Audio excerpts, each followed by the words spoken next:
Hi, my name is Vera Egorova. I'm from Yakutsk, Russia.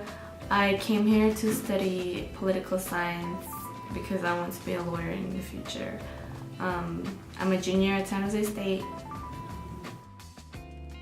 We all knew that our country was always corrupted, but now that Putin is back in power, the rich are also rioting because one day they might just not be rich anymore. Like, there's like budget cuts and everything, so before they're like, oh, well, as long as we can keep our money, we don't really care if it's corrupted or not. People complain about not having their paychecks on time and having debts. There's a lot of loans and credits. It's just everything is just out of control. Now Medvedev is the head of Putin's political party, so they kind of exchange their power from now and then. So they will always be in power, trying to be Western, but at the same time keeping the same values, which are still very Soviet Union. Like, we're still very, very conservative, and people are still the same. The interactions and the way they view the world is still, I'm not going to say communist, but their minds are not that corrupted. They're a little more old school.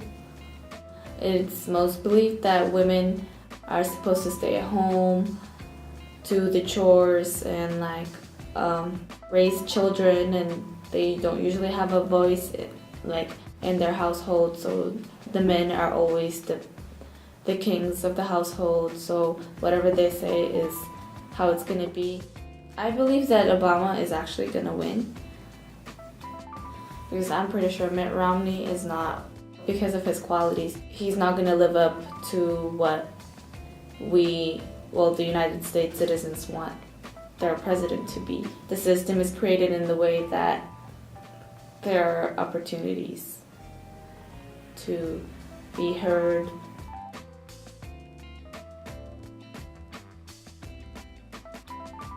We're more conservative about that stuff, so I personally think it's very offending. I don't think it's appropriate. A lot of people feel violated by that, like personal space has been violated through a phone. I think it's a very good tool to stay connected with people who live far away from you. It's also a good way for me to stay connected with my friends back home through Russian Facebook.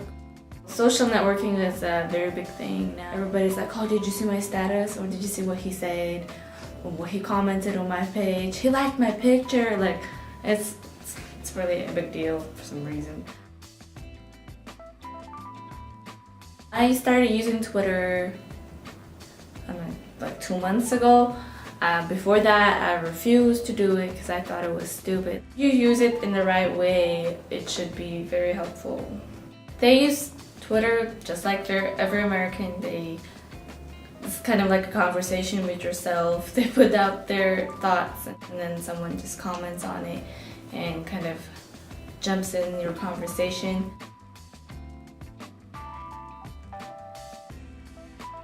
Well, it's only been like 20 years since we're actually an independent country, and all the technology is pretty new. It's only affecting the new generation. The old generation is very critical of us. Like, they believe that we're so sucked into the social media and social networking that we're not thinking. Like, we're like robots because we're always on our computers playing games. The older generation doubt our abilities because we don't read enough books, but we read a lot of tweets, and so much information goes through our mind where we could have been reading a book that's useful. There is a time where electronic colonialism theory affects more people than in the other area, so it just depends on how your country is, like how much progress it has in terms of technology and modernization.